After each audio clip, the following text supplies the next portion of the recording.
Estás escuchando La Carrera de Psicología en podcast, un recorrido completo por cada tema con base científica basado en el programa oficial de la Universidad Europea.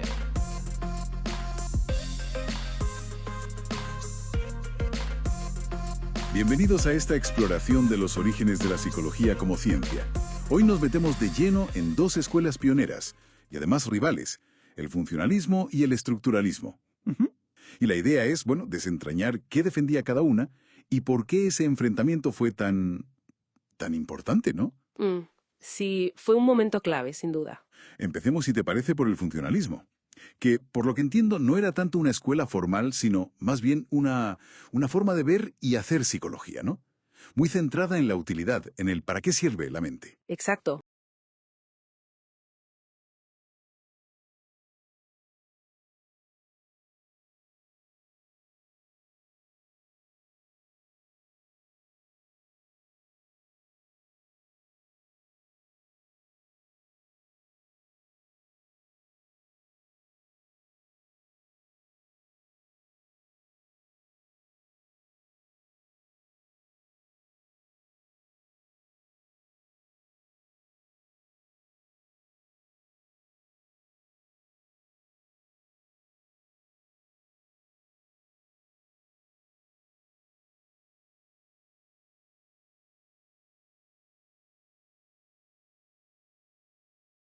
Primero quizás con ideas de Herbert Spencer en Gran Bretaña y luego ya con mucha más fuerza en Estados Unidos con figuras como William James. Hay influencias claras, ¿eh? Por un lado, el evolucionismo. La idea de Darwin, de Lamarck, de que la mente también tiene que servir para adaptarse, para sobrevivir. Claro, la función adaptativa. Eso es. Y también el empirismo británico, la fisiología. Y un factor clave, yo diría, fue la mentalidad pragmática de Estados Unidos. Esa búsqueda de la aplicación práctica, de que las cosas sirvan para algo. Tiene sentido. Spencer, fíjate, ya a mediados del 19, decía que para entender la mente había que ver cómo había evolucionado. La veía casi como un almacén de experiencias adaptativas. Y decía que la diferencia entre las especies estaba en cuántas asociaciones podían hacer sus cerebros. Más asociaciones, más complejidad, ¿no? Así es. Para Spencer, cosas como la razón, el instinto, la memoria, no eran facultades separadas, sino distintos niveles de complejidad en esa evolución adaptativa. El instinto, por ejemplo, era como aprendizaje heredado ya muy mecanizado. La memoria, en cambio, eran conexiones que todavía no se habían fijado del todo. Fue un cambio importante, dejar de preguntarse por el alma y centrarse en la adaptación al medio. Y luego llega William James a Estados Unidos, considerado el gran fundador de la psicología allí. ¿Qué destacarías de él? Era una figura potente. El estímulo que llega de fuera, la respuesta que damos y, lo más interesante, la mediación, del organismo entre ambos. Ahí está la mente, ¿no? Y veía la conciencia no como algo estático, sino como un flujo, una corriente continua. Lo importante no era tanto de qué estaba hecha, sino para qué servía, su función. Sí, la famosa corriente de conciencia. Esa misma.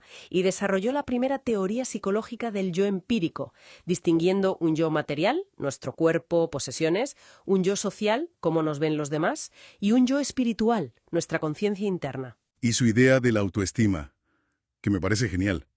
La definía como el resultado de dividir los éxitos conseguidos entre las pretensiones, entre lo que aspiramos a ser. Sí, muy práctico también.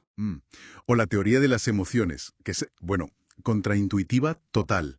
No lloramos porque estamos tristes, sino que estamos tristes porque lloramos. O sea, la percepción de la respuesta fisiológica es la emoción. Exacto. Hoy sabemos que la cosa es más compleja, que hay más factores, pero en su momento fue una sacudida importante. Y también habló mucho de hábitos, de libertad, de pragmatismo. La idea de que lo verdadero es lo útil. Muy americano todo, ¿verdad? Muy en esa línea, sí. Y no podemos olvidar a Stanley Hall, que fue clave en la parte, digamos, institucional.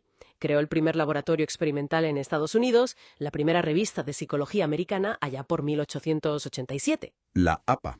La Asociación de Psicología Americana. La APA, efectivamente, en 1892. E incluso fue quien introdujo a Freud en Estados Unidos. Un organizador nato. Vale, tenemos el funcionalismo, adaptación, utilidad, James Hall.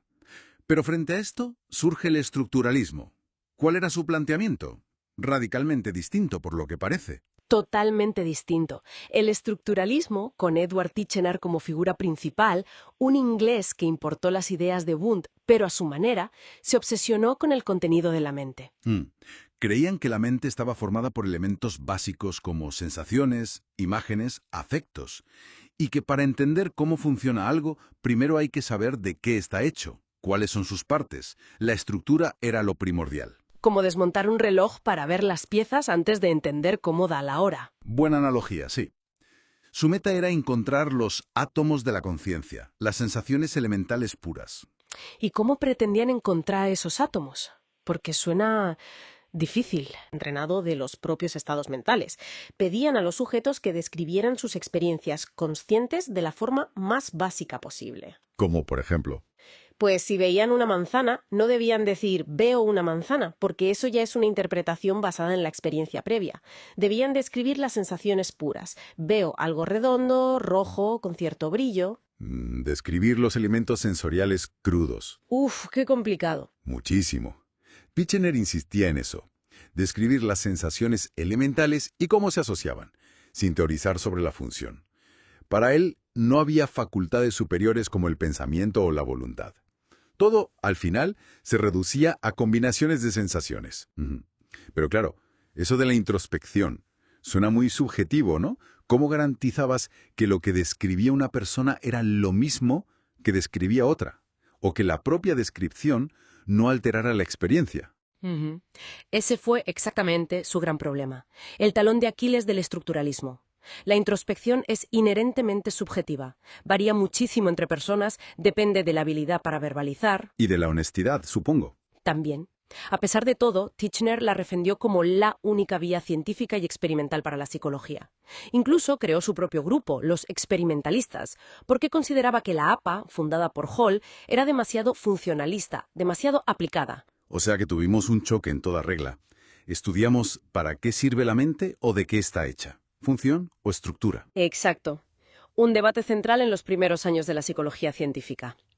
Y bueno, tras años de confrontación, la balanza se inclinó claramente hacia el funcionalismo, sobre todo en Estados Unidos. ¿Por qué? ¿Qué hizo que ganara el funcionalismo?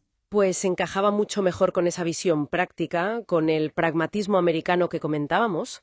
Prometía llevar la psicología más allá del laboratorio, a la vida real, a la educación, a la industria, a la clínica. Mientras que el estructuralismo se quedaba en algo más académico, quizás. Más purista, sí, más centrado en el laboratorio. Ofrecía menos aplicaciones directas a los problemas cotidianos que empezaban a interesar en la sociedad americana de la época. Y hubo grupos específicos que impulsaron el funcionalismo, ¿verdad? Se habla del grupo de Chicago. Sí, claro. Ahí estaban figuras como John Dewey, que estudió el acto reflejo no como una simple conexión ER, sino como una conducta adaptativa completa, un circuito. Y promovió mucho el aprendizaje práctico, el aprender haciendo.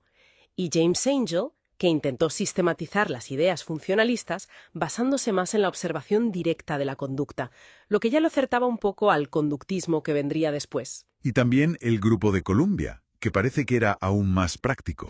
Correcto. En Columbia encontramos a gente como Edward Thorndike, un precursor clarísimo del conductismo, con sus estudios sobre aprendizaje en animales, las famosas cajas problema. Ah, sí, los gatos de Thorndike. Esos mismos. Y Robert Woodworth, que introdujo conceptos muy importantes como el drive o impulso, esa energía interna que nos mueve a actuar, y la idea de transferencia en el aprendizaje.